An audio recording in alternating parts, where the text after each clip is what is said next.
all are going to have to say, Continue. are we good? We'll have to behave now. Yes, now we have to behave. So welcome to the fabulous business planning class. I'm so glad you're here, John and Alex. And I'm glad that we're going to have this smaller class together that we're going to record for anyone who can't be here live. So welcome. This is going to be sort of a non-traditional business planning class. My intent today is to really deepen the understanding of why it's so important to have a business plan, to simplify the process of creating a business plan, get you set up to create one, which it sounds like, John, you may already have one. But before we get into why what I've put together is a little bit different, why are you here today?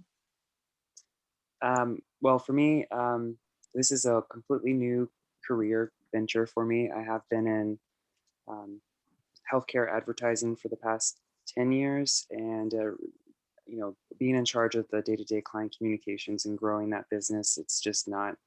I'm excited to have my own career, to make my own mark, and I am very much looking forward to. I like the idea of providing that service and making people not just like, I don't want them to feel obligated that they have to do business with me at all, but to be their resource of information is just something that I personally think will be rewarding for me, and something that I will continually aspire to move forward in. So I'm excited to have the opportunity to build that business for myself. I don't quite know how to do it yet, but that's why I'm here. That's why you're here. Excellent. Well, good first step and welcome. Thanks. Alex, what caused you to come today? Well, you called me about like an hour ago and we spoke briefly about wealth building and all that. So, really, I'm just trying to start the next chapter in my life. I live at home right now and I want to go out on my own, buy a house and start fresh somewhere. So, this is the first step to getting there, so just trying to level up pretty much. Excellent. Well, good for you for making the time to come, and I'm looking to deliver on that value statement for you to start creating a wealth plan. So I'm getting some text from people who can't get on the link.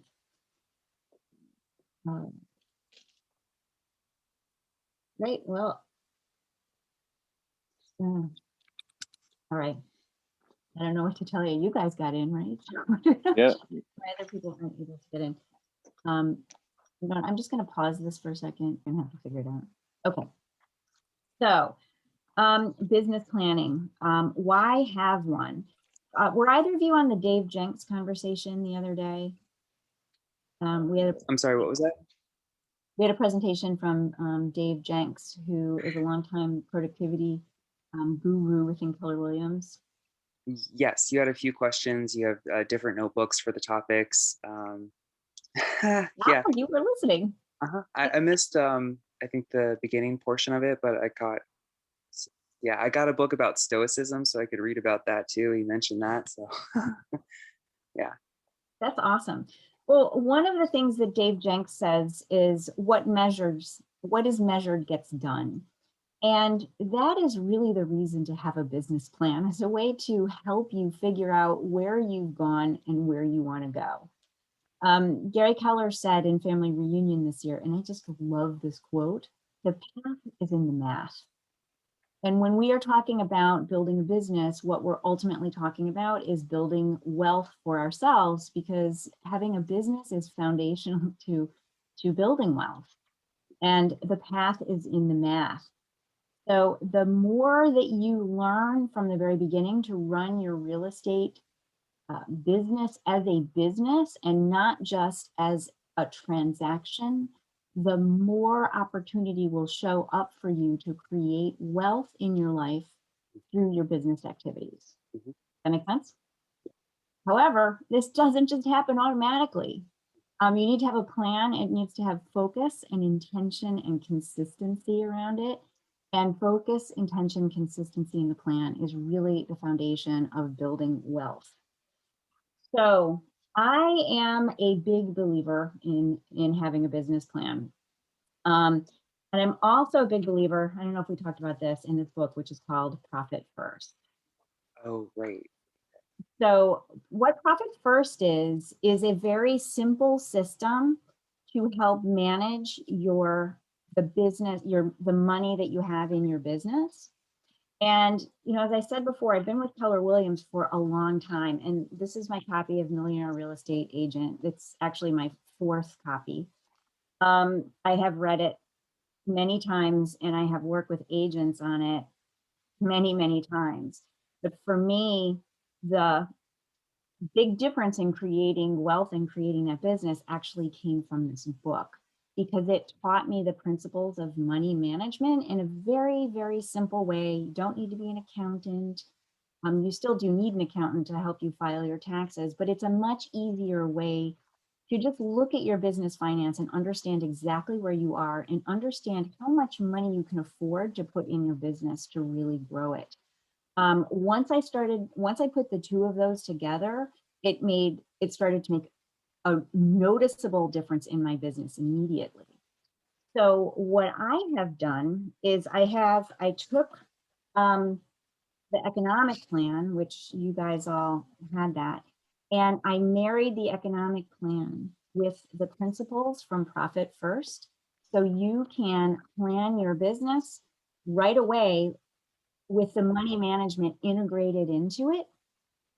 So you're automatically going to be creating wealth for yourself as you grow your business automatically. How does that sound? Great. Oh, yay. All right. So, Julissa, hello. So, Oh, I thought I was on mute. I was like, I gotta find the mute button. Sorry. yeah, Hi. so Julissa and Ann Margaret, do you have the link for this revised economic plan? Do I need to, can you see it? Can you I see? do not. In the chat. Let me Yeah. see if I can. I'm going to copy. John was kind enough to put a link in. I'm going to copy and paste it. If you could, that would be great because I just see it now. Okay, very good. Okay. And that's courtesy of John. Thank you. Thank you. So actually, for me, the idea of having a business plan is really much more than just having the four plans in the Keller Williams model: the economic, the lead gen, organizational, and the budget. It's really about having a plan that encompasses everything in your life, because wealth is really about your entire life. It's not just about the money that you have. So the business plan that I've created for myself has a life plan in it, which includes what my vision is. So I wrote a program specifically to help people figure out a vision of their life based on their core values, as well as your big why and the amount of money that I need to make all of this stuff happen and show up. As Gary Keller said, is first you decide how you want to live, and then you build your business around that. And I find that, and Ann Margaret, you can probably attest to this too, as a coach, that I find a lot of people don't spend the time to figure out how much money they need and why they need it before going and designing a plan.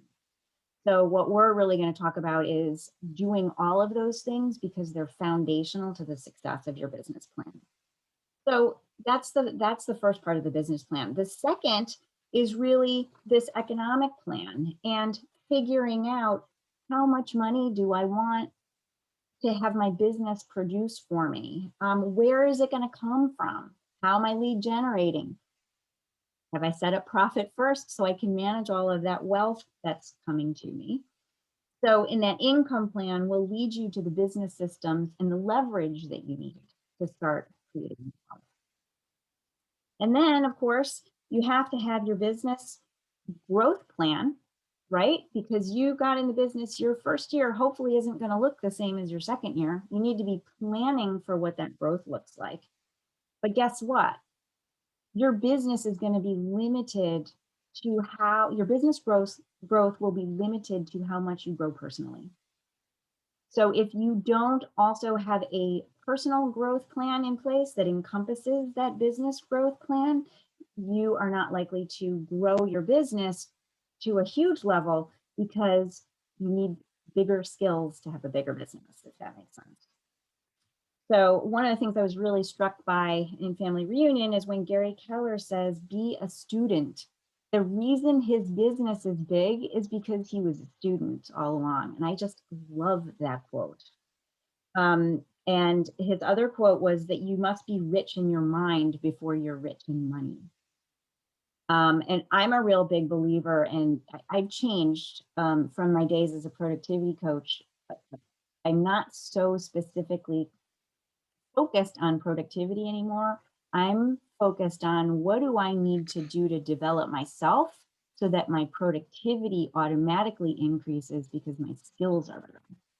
So does that make sense? Yes. Yeah. Mhm. Okay. And then an energy plan is because none of this stuff happens automatically. It takes work.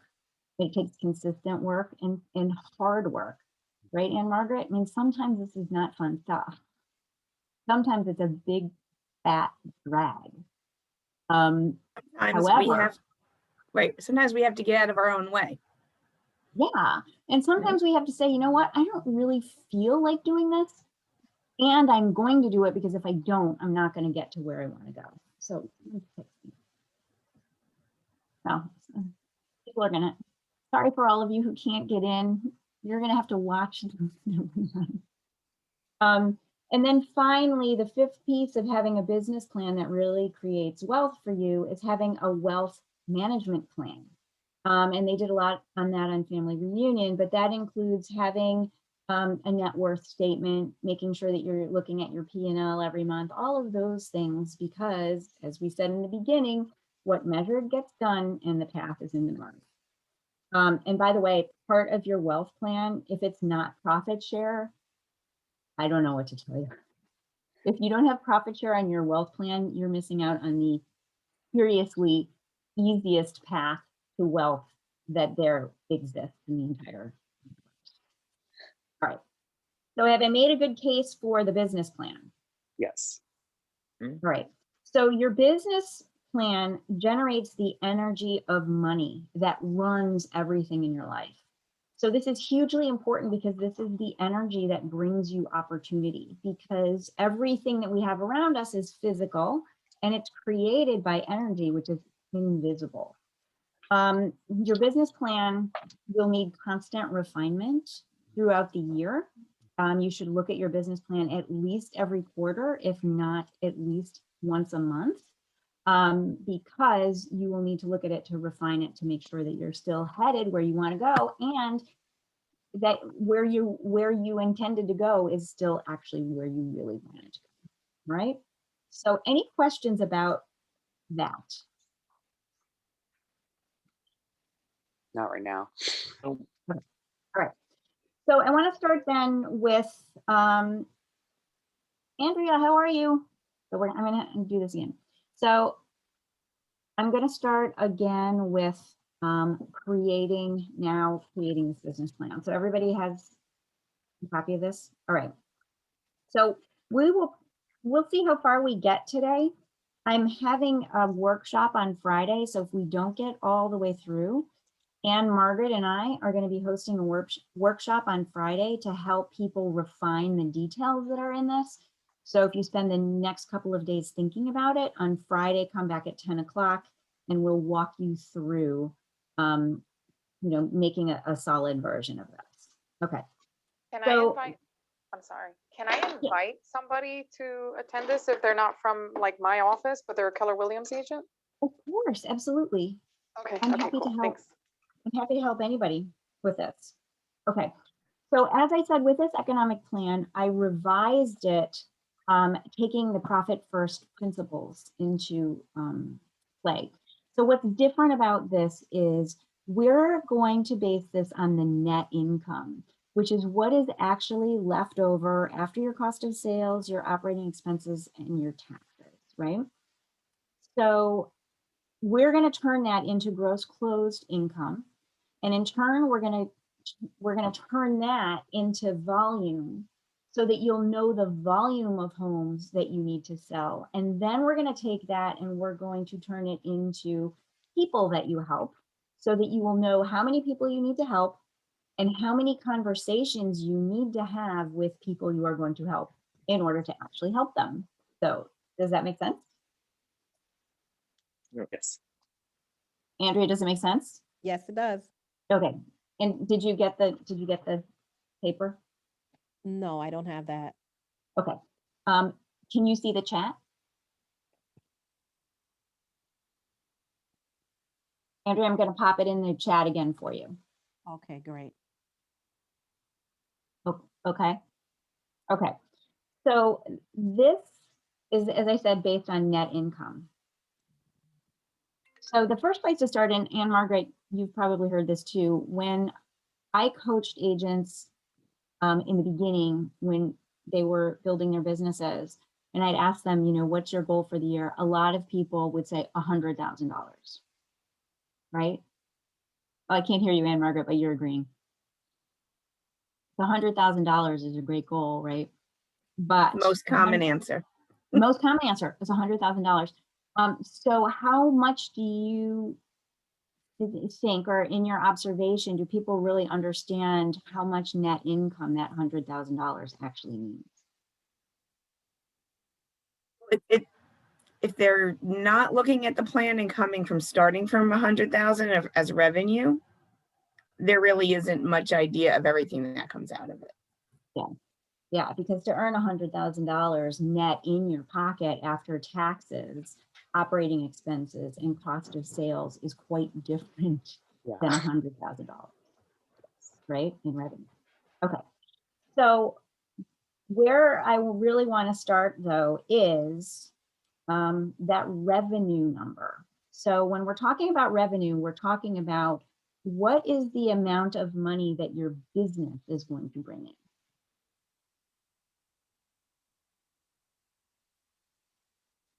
And by the way, I included in this plan one that's been filled out. Mhm.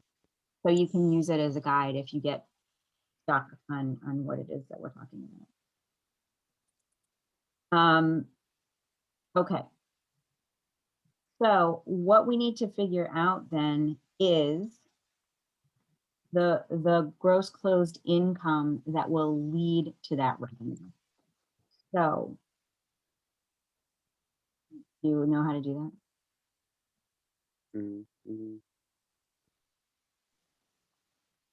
Okay, so what we're going to do is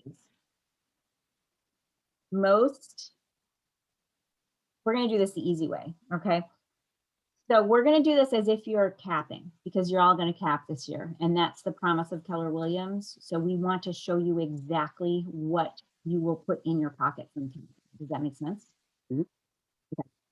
So what you're going to do is you're going to take your revenue goal in number 1, and number 3, the cost of sales is going to be $25,500. Okay. And do you all know where that number comes from? It's from the compensation plans that you've selected. It's either the enhanced or the I forget the other one was, and they're different Classic. caps for each one, right? Yeah. I'm using the one that's the what is it Classic. called? It's the classic, yeah. Okay. So 25,500 is the most in split that you can pay to the market center. It is 22,500, which is the market center cap that goes into the market center to run the operations locally, plus $3,000 royalty that goes to Keller Williams International and it goes for developing programs, the branding, all of that. So $3,000 goes to Austin, Texas, and 22,500 stays in the market center. So it's 25,500. So what you're going to do is you're going to add your revenue goal in number 1 with number 3, and then you're going to write that in the space for number 2. Does that make sense? So, for example, if you wanted to make that $100,000 amount, you would have it'd be 125.5 for your revenue.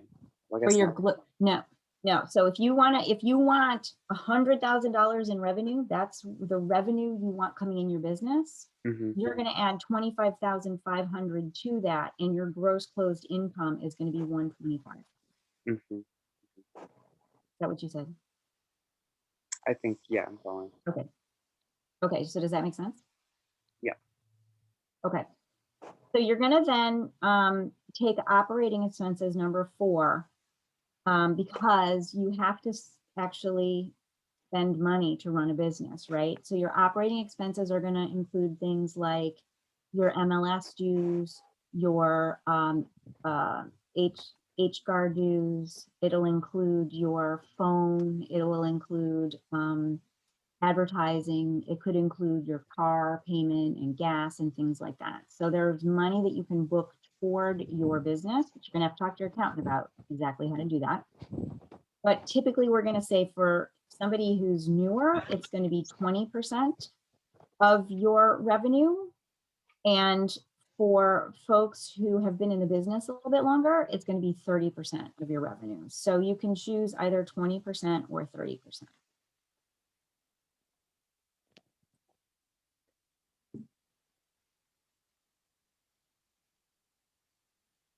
Okay. Great idea about choosing 30% for somebody newer starting in the business is that if you're putting away 30% and you're not spending that just yet, but you'll have money to reinvest and grow your business larger. Totally.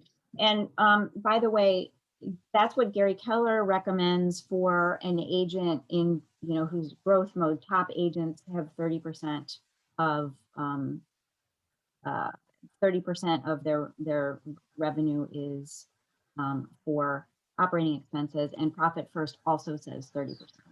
Great. So I run my business on setting 30% aside for operating expenses because it gives me the play. And I know I have money to do things, even if unexpected things come up, I've got money. Okay. And then what you are going to do is taxes. Now, on the example that I put together on $75,000 in GCI, which it would lead to a roughly 14,000 in taxes. So yours may be higher or lower. Like in my own business right now, I take out 18% for taxes. And I write off a lot of stuff through my business. So go ahead and figure out which one of those So to works.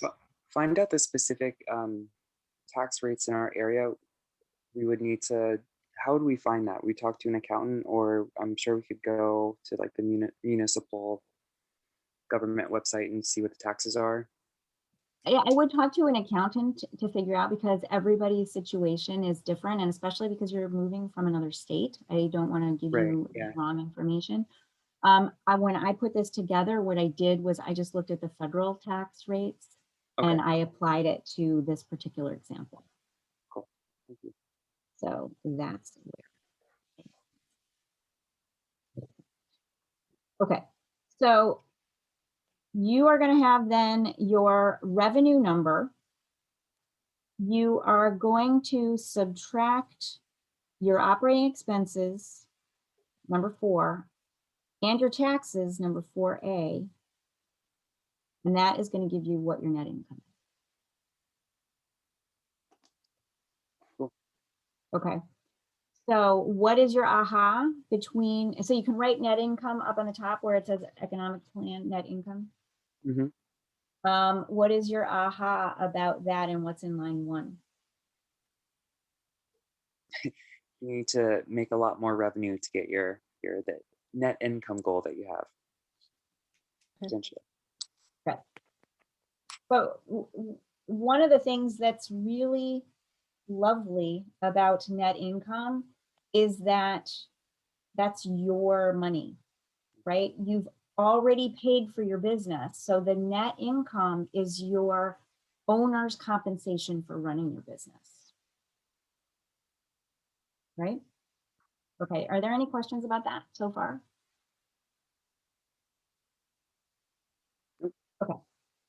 You want to, shall we go on? All right. So the next step in putting this plan together is to figure out how much of your business is going to come from sellers and how much is going to come from buyers. And Margaret, what do you typically say for a newly licensed agent? What are the percentages you give for sellers and buyers? 60-40 of sellers versus buyers, but it just generally works out that in their first year to two, they work more with buyers. So I usually reverse it. Sometimes I'll even go 70-30 if they don't have a very big database coming in. Yeah. And I would agree with that, that I think that most newly licensed agents will tend to work with buyers more than sellers. So I was just curious because that's kind of what I used to say is for a newly licensed agent, sellers, you want to target 40% of your business on sellers and then 60% on buyers. The healthiest businesses have closer to either a 50-50 or a 60-40, right? Because if you're not doing 50-50 or if you're not doing a listing and making a sale from the listing, that's what you should be doing, right? You should be getting the listing, sale, the listing, sale. And that's really kind of what we do. Right, any questions about that? Just gonna say targeting the listings, the buyers will naturally follow. Yeah. Okay. So then what you're going to do is you're going to take, so for line 5, you're going to take number 2, whatever you have in number 2, which is the gross closed income, the amount coming in from each sale, and you're going to multiply it by the percentage of business that's coming from that. So for example, number 5, if you said 60% of your business was going to be sellers, you would take your GCI, multiply it by times 6, and then write the answer in line 5.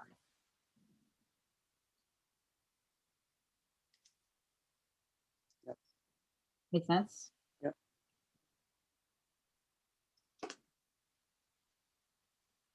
And then you want to do the same thing for your buyer business. You want to take your GCI times the percentage of business. So in the example that I put together, it's 75 times 0.4 equals 3.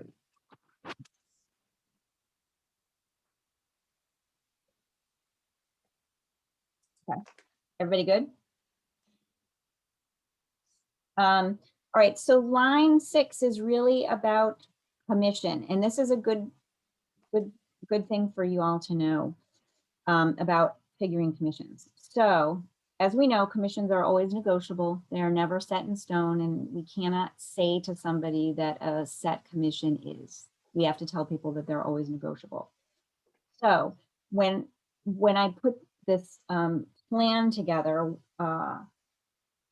what I used was direction from the office. I asked the broker, what is the typical commission? And she said that a typical commission on a sale would be 3% in Orange County, and a typical sale on a buyer deal would be 2%. Right?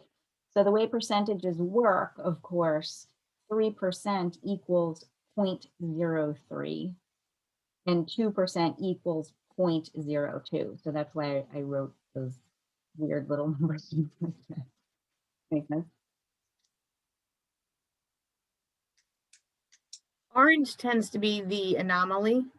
You know, Rockland, Ulster, Sullivan, they tend to be more 2.5, 2.5, 3 and 3. Okay. So depending on what markets you're working in, you would adjust those numbers. Okay. So then you're going to take line 5 and divide it by line 6. And this is where people can get a little messed up because it's weird to divide by 0.0 something, but this is what you do. And we're going to find out the volume. So you want to take line 5. So in the example that I did, it's 45,000, and I divided it by 0.03 to come up with 1.5 million in seller sold volume. Can you repeat that one more time, please? Sure.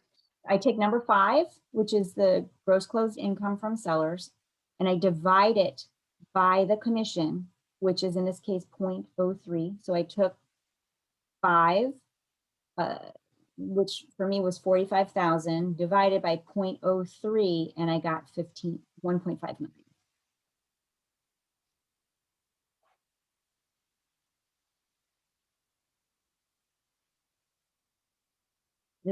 Did you get that, Julissa? Yep, just doing the calculator now. Thank you. Okay. Mhm. Is everybody there? Yes. Okay. Then you put in number 8, average sale price. So I use average sale price of 250 because that kind of covers all of Orange County pretty much. I'm not sure, John, up in Kingston, what you're looking at. I'm not sure either. I think it's around 250 or 300. Yeah, I don't know exactly what the average sale price is up there, but you could use 250. And then once you understand how to do this, you can just go and pick. Yeah. Okay, so you take 7 and you divide it by 8, and it will give you the number of seller sold transactions. All right, so how many, what are some numbers you got? In number 9, what sort of business are you gonna be doing? How many are you selling?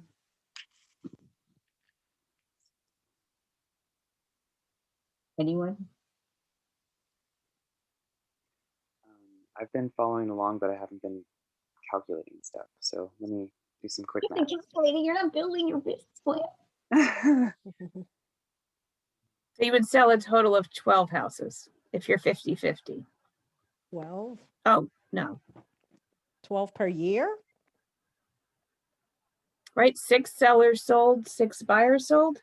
Well, but see, it's not actually 50-50. It is actually 60-40. And this, in my example, it came out that each was 6, but remember, you're earning more money from your sellers than you are from your buyers, Okay, gotcha. right? So Right. So it comes out to 6-6, but that's because it's just because of the number, the number that got chosen. Okay, so is everybody there? Yeah. And did you do the buyer side as well, or are you just going down sellers? I'm just going down sellers. Okay, so we'll continue down sellers. All right, so you take the number for sellers sold, and then what we want to do is we want to turn that into listings taken, because not all of your listings are going to sell. It's the reality. I mean, in this market, you might sell all of your listings, but there's a number of reasons why they wouldn't sell. Overpriced, they're in a bad location, something weird goes on, somebody dies. Unfortunately, there's reasons why it wouldn't happen. So in the Keller-Williams model, like over time, you will know how many of your listings tend to sell, but because most of you probably don't have that right now, I just want to tell you that in Keller-Williams, they say to use 80% or 0.8 of your listings will sell. So you want to take number 9 and divide it by 0.8, and you'll get a number that's like a point something, 7.9 or something like that. And can you sell 0.9 of a house? No, so 8. So you got to round it. Yep. 7.5 of a kid. Yeah. Sometimes I feel like Yikes. maybe all right. Is everybody there? Yep. All right. Then you're going to take seller listings 11, and you're going to divide it by your conversion rate to figure out how many appointments you have to go on in order to hit your goal. So you're going to take 8 and you're going to divide it by 0.65, because 0.65 is the number nationally of conversion rate of people who will list with you, right? So in my example, if you take 8 divided by 0.65, round it up, you get 12, meaning that you have to go on one seller listing appointment a month to hit your net income. So how does that feel? Even if it's like 12.3, so I know rounding you'd go down to 12, but wouldn't it be safer to just bring it up to 13? John, I can't hear you. Oh, how about now? Yeah, that's better. So I have 12.3 as the number of seller listing appointments to have. I guess it's a personal thing. For me, I think I'd be more comfortable rounding up to 13 versus like rounding back down to 12. Is that advisable or just stop Yeah. overthinking it? It's always advisable to round up. And why do you think that is? Well, it just gives you more opportunity to actually hit that goal. And actually, one of the things that I have realized over time is that rounding up will actually ensure you exceed the goal, all numbers being the same, right? Yeah. So I love to have people round up, and then at the end they go, wait a minute, I earned more money. Yeah. Yes, you Woohoo. did. Okay. That's one of those little things you can build into your plan, right? Yeah. Okay. So now it's all well and good to know how many appointments you need to go on, but the real nitty gritty is how many people do I have to talk to actually turn up these appointments? It would be a beautiful thing if you could have one appointment and one conversation and one appointment. But how often does that happen? Not so Really? often. All right. So, and I'm not saying the more skilled you get, the easier it will be to get appointments. Diana Kokoska in Bold, putting together Bold, her conversion was 20 conversations to one appointment. So this was from a master of Keller Williams, and it took her 20 conversations to have one appointment. I use that number here, but what do you think you should do with that? 40 conversations? Yeah, I would say that. Yeah. About 40 and up. Yeah. So if you have 40 conversations to get one listing, that would mean that you need to have 40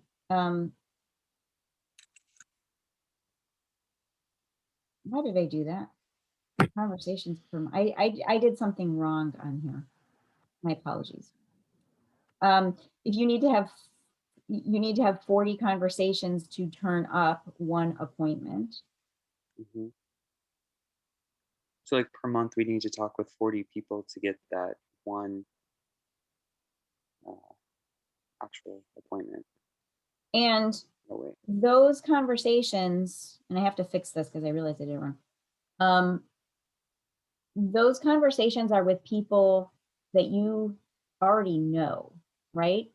If it's people you don't already know, you can add a significant amount onto that. And Margaret, how much would you add on for people you don't know to turn up an appointment? I've never broken it down that way. But the conversion rate that I use for Mets is about 50%. And for haven't Mets is about 20%. Okay. So you need to think about then how many people are in your sphere, how many people you can talk to who are warm leads, who will do business with you because they know and they like and they trust you. And then modify your number accordingly. And then what you can do from that number is turn it into a number of conversations you're having every day so that you have a metric you can track to how many people you need to talk to daily in order to hit your goal, right? Because the deals are in the numbers. Remember, the path is in the math. Yeah. Which I love. Okay, so any questions about that? All right. Nope. No? So then we can do the same on the other side. So going back up to the 40% of your business or however much business you're doing on buyers, you want to take line 5 and divide it by 0.02 because 0.02 is the seller commission, at least in Orange County. Julissa, yours might be higher because you're Rockland. Don, I'm not sure what it is up by you. But that will give you the buyer sold volume. In my example, it's 1.5 million.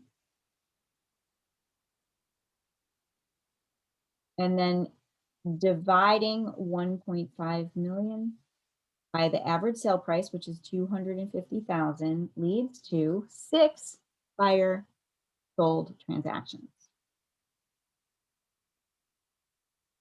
So in the plan that I created, in order to cap, you would sell 1 home a month at $250,000 to generate your net income.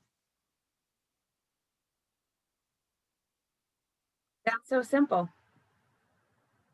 Well, it's simple, right? Simple math. Yeah, and over time it gets easier, right, Anne Margaret? Absolutely. Yeah, and Julissa can probably attest to that as well. It gets easier over time. All right, so then you're going to take the 6 and we're going to take the buyer conversion rate to figure out how many buyer listings you need to take. Now, who knows what a buyer listing is?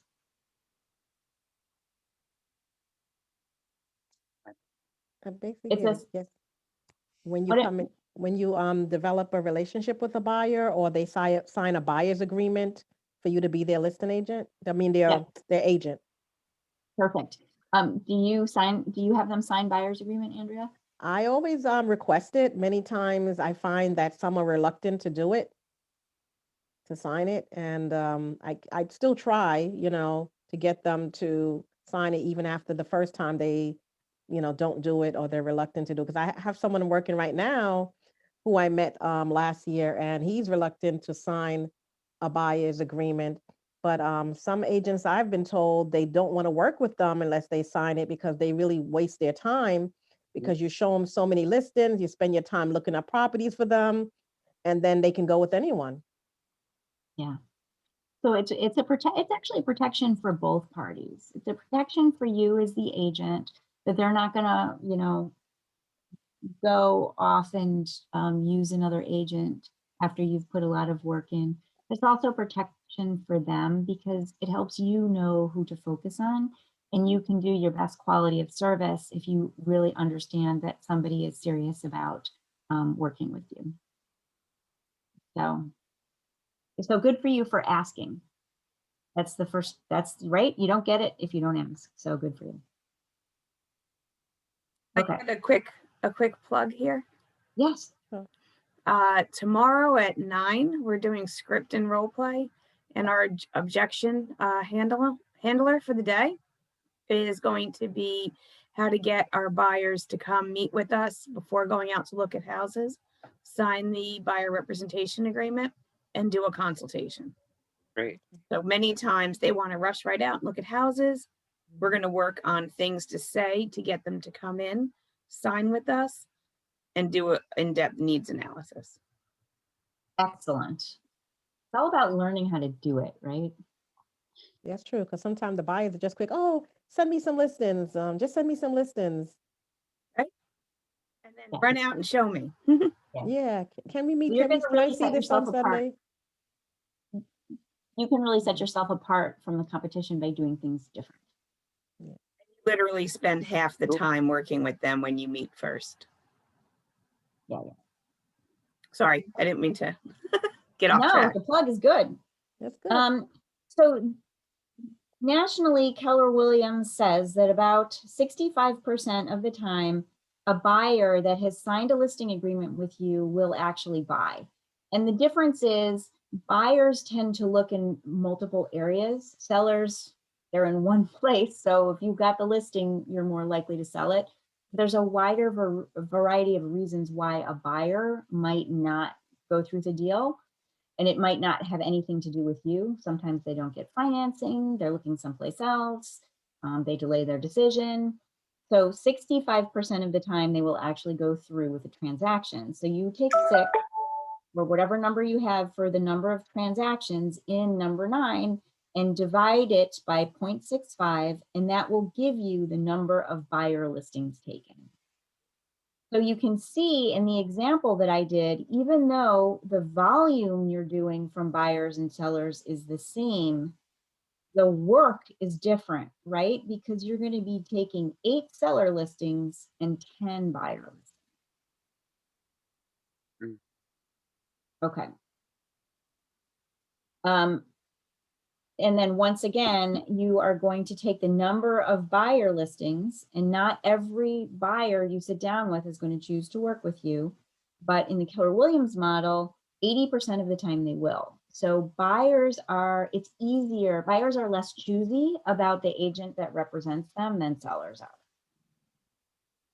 So you want to take the number, what you have in number 11 for the buyer listings taken, and divide it by 0.8, which will give you buyer listing appointments, which is the same, ironically, in this example. So you were going to do 12 buyer listing appointments, or 1 buyer listing appointment per month, in order to hit your net income. Right? Mhm. So you are going to take 2 listings a month and sell 1 transaction a month, either a buyer or a seller, and that's going to generate your net income. So you know what, Ann Margaret, one of the things that you and I should maybe work on is the buyer listing, the conversations per buyer listing, because it occurs to me it's easier to have a buyer work with you than a seller work with you. So you may need fewer buyer conversations than seller conversations in order to hit the goal. So I think I want to pick your brain and see if we can revise it. Sure. Cool. All right. So this is the beginning of your economic plan. Did you all fill this plan out? Not yet. No, not yet. Okay. Do you want to do that by Friday? Yeah, Yes. sure. And then come on Friday and we'll brainstorm, because what we're going to do then, we're almost out of time for today, but that's all I wanted to do with this piece of it, because hopefully you will have thought about it. So figuring this out will be easy. And then by Friday, you will have that first sheet of paper filled out. You can come to the workshop on Friday to finish up, but we'll also start talking about the lead generation plan, because it's great to have this on paper. This is your GPS. This is what you are going to be aiming for. But where the rubber really hits the road is, who are these people that I'm talking to and where are they coming from? So we will start working then on the lead generation plan on Friday and do some brainstorming around ideas of people that you can talk to, so that you can start going out there having conversations ahead of the spring market. Okay. Sounds great. What questions do you have from this today?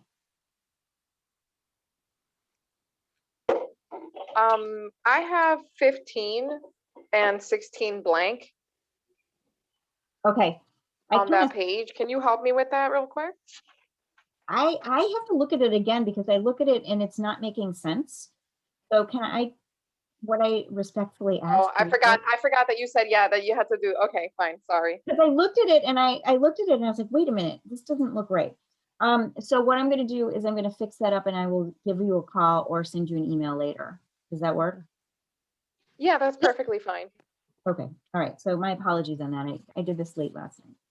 Also visit it Friday as well. Yeah, I'll be on Friday. That'll be fine. You don't have to get back to me that quickly. Okay. All right. I appreciate that.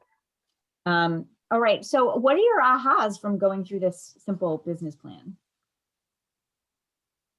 Well, that it's simple enough. It gives me like a starting ground, so I can actually, put it's my path. I had kind of up in the air about, I guess, like the fundamental business planning aspect of it. So this is really a good framework for me to set my expectations and goals for the year.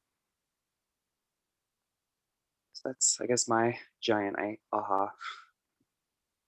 Excellent. I think my aha is just, I mean, I've heard so many agents the importance of knowing your numbers and like updating them as your year goes by. So I think just being able to just have a plan and stick to it and just knowing it, it's going to help everything kind of formulate and get like a momentum going for the year.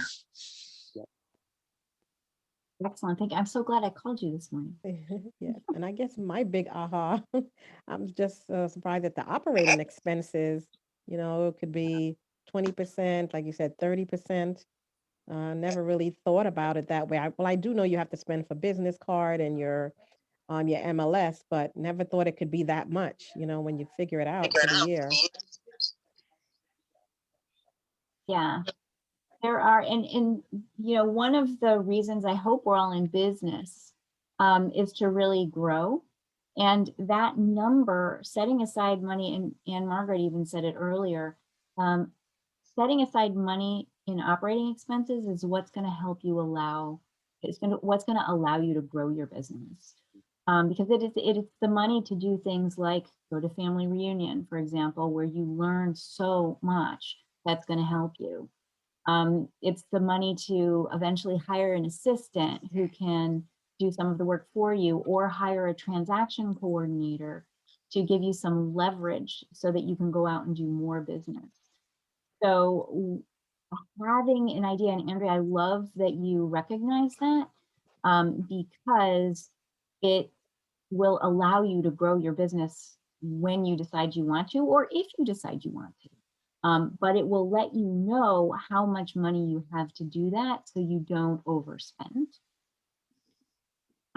which is, I think, totally amazing. It just puts guardrails around how much money you're spending on your business, and it makes you pay attention so that your business is profitable. It's true, because then you can see what areas you might be able to cut back on if you know you have expenses that cannot change. You know, like the MLS cannot change, you know, business cards you really cannot change, but maybe something else can.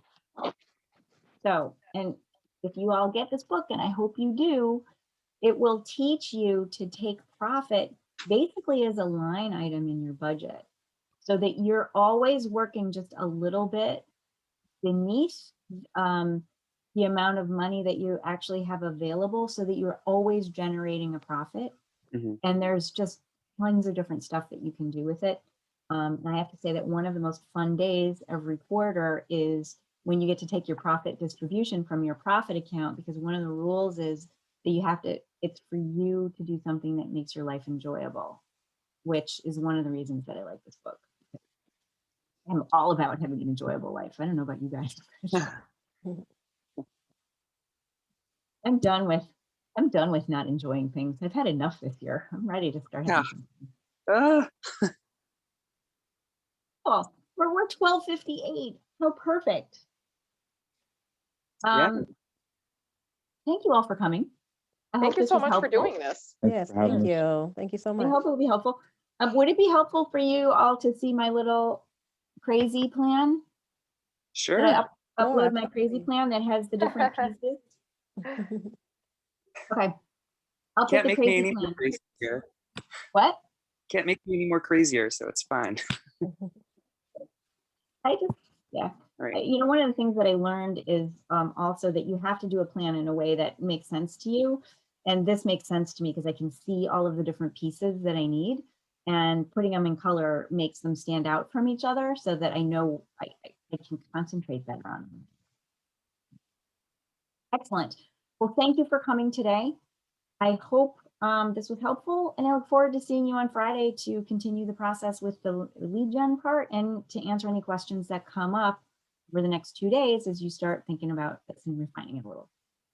All right, thank you. Thank you so much. Thanks, Have a everyone. good day, everybody. Bye. You too. Bye.